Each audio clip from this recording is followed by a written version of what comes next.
Hola, hola. My name is Ramon, cosmetic chemist, esthetician, lover of a Korean sunscreen. Please ignore the hair. She was not cooperating today. Today we're doing a sunscreen review of a sunscreen I bought when I was in Korea. Every day that I was there, I would go to all the different Olive Youngs in whatever neighborhood I was at. Olive Young is like their version of Walgreens, but 50 times better. And the first time that I was there in June, I picked up a mist by a brand called BOH Bioheal. Obsessed with it. The second time in December, I found out they have a milky mist as well as a sunscreen. So obviously I bought the sunscreen, and today we're going to be talking about the sunscreen from the brand. This is the BOH Bioheal Panthenol Cica Blemish Sun Cream, SPF 50+, PA4+. So obviously I highlighted a lot of words in that title, and those all stood out to me. First of all, I'm a hoe for Panthenol. I say that all the time on this channel. I love that ingredient. I'm also a hoe for Centella, and I have blemish prone skin. So all those three things, I was like, this is for me. Bought it with a swiftness. I actually ended up accidentally buying 3 whole sunscreens because I bought the singular one. And then I've mentioned before,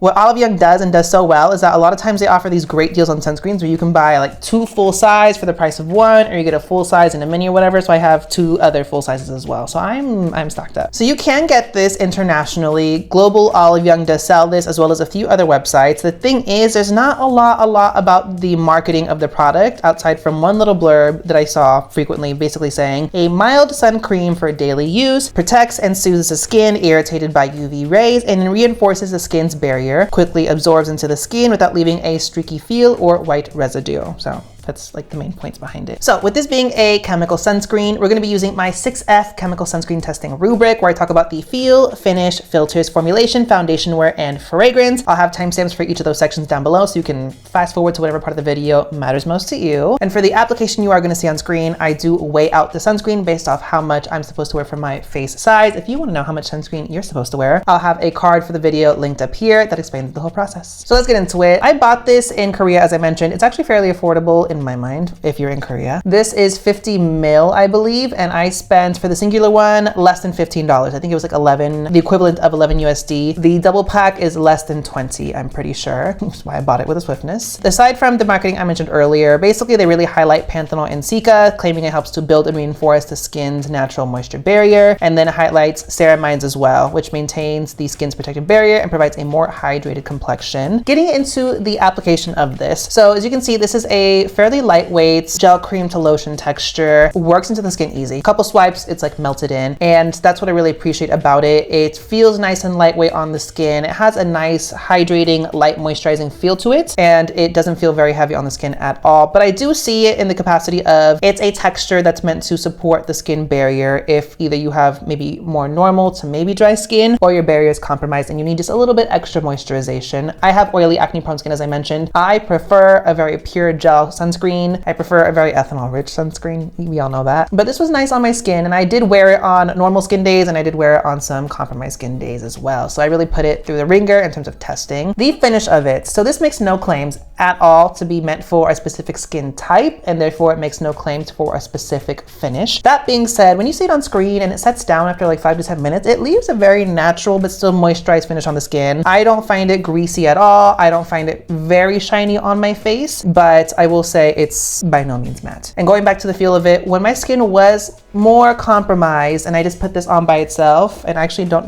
think I put any hydrators underneath it. I just slapped a layer of this on. My skin low-key felt tight. Like I needed to add a little bit extra hydration or extra moisture underneath this. So do know if you do have dry skin, this is not going to be enough to moisturize. But that being said, I think it's a good combo to pair with a lightweight gel moisturizer or layering up a few layers of toners and essences and or serums underneath. Feel, lightweight gel cream. Finish, natural moisturized finish, not matte at all, but it feels really nice on the skin. Not super moisturizing though. For filters, it gets a little bit interesting here. So this has Evenol T150, Nexoryl SX, Evenol A+, Polysilicone 15, Tenosorb S, and zinc oxide. I actually did not realize that. You can't really clock that, I don't think, in the look of it on the skin. Like I have no indication that this has any zinc oxide in it. And if you look on the Inky, it's actually very, very, very low on the Inky list, which makes you wonder what's the intention of having it in there. I can only potentially think of maybe an anti-inflammatory benefit out of that. But yeah, very low concentration. So I don't know what necessarily is contributing to the UVA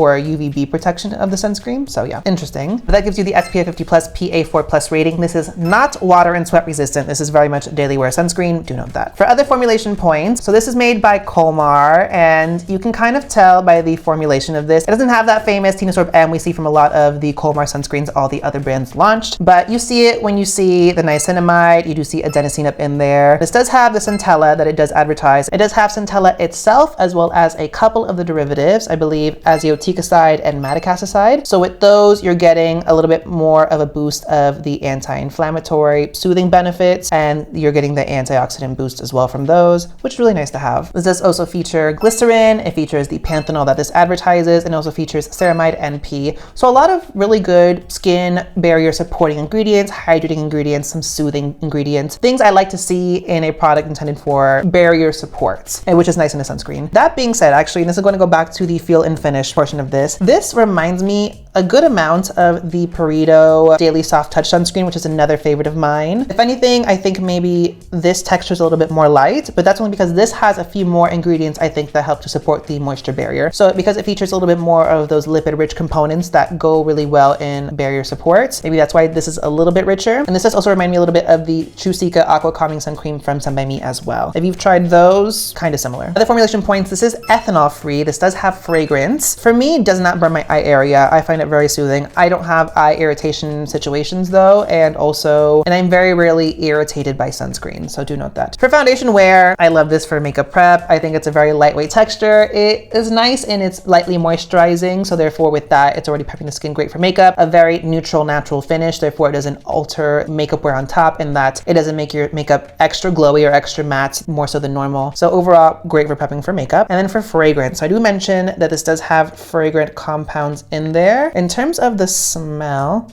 it has a light scent to it. I can't pinpoint it. It's kind of teetering on being like somewhat fresh, somewhat herbal, like a little bit on like the natural end of scent spectrum, but nothing overpowering, so much so that really even having it on my hand already for 30 seconds, I feel like the scent has substantially dissipated, therefore just note that. So yeah, my thoughts on the BOH Bioheal Panthenol Cica Blemish Sun Cream. As I mentioned, I've bought backups of this already, somewhat accidentally, because I really do love this sunscreen. I bought it myself. Preface all that. This is bought with my own coin. I know that sways people a certain way just because it's not PR and it's not obviously a sponsored ad, but this is a really nice sunscreen. I really like it. Over the last few months, my skin's really gone through it, especially with travel and the change of weather, and I've been really playing with a lot of actives and layering a lot of actives and combining a lot of exfoliants with retinoids and all this stuff. As I mentioned, like even just last week, I had a situation where my skin was just so dry and so parched that layering this by itself on top wasn't necessarily enough to quench it, but it does well in that it helps to soothe my skin. I think it's great for days when my skin's more irritated or sensitive. And I mean, just pair it with some extra essence or extra moisturizer underneath, you're solid. For the price point, and again, I did buy this in Korea, on Olive Young right now, let's check the price. On Global Olive Young right now, it's $28 for the pair of these. I mean, it's the global site, so you're like incorporating like customs fees or export fees or something. So it's gonna be a little bit more pricey on the Global Olive Young website. But in Korea, if you're in Korea by chance, it's really affordable. So I do recommend getting your hands on this if you'd like to try this.